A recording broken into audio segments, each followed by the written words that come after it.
sampah dari Wonomulyo sudah mulai tiba di BGG 8. Baru-baru ini beredar video di Instagram yang cukup mengerikan jika dilihat. Video mengerikan tersebut memperlihatkan tumpukan sampah seolah berjalan di sungai dari arah kejauhan. Tumpukan sampah tersebut berjalan di sungai yang sebenarnya tidak ada airnya, melainkan hanya ditumbuhi oleh rerumputan.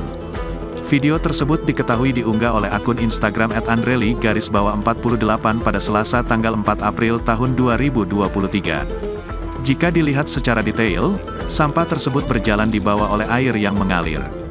Dilihat dari keterangan video, tumpukan sampah yang berjalan diduga terjadi di daerah Sulawesi Barat.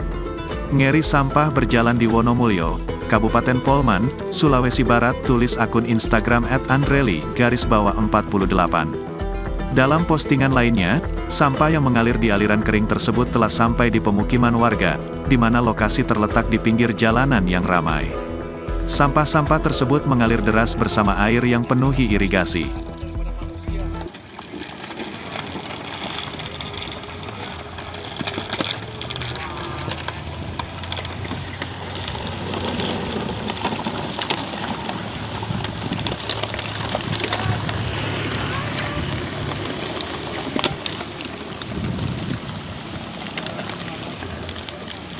Terima kasih sudah nonton.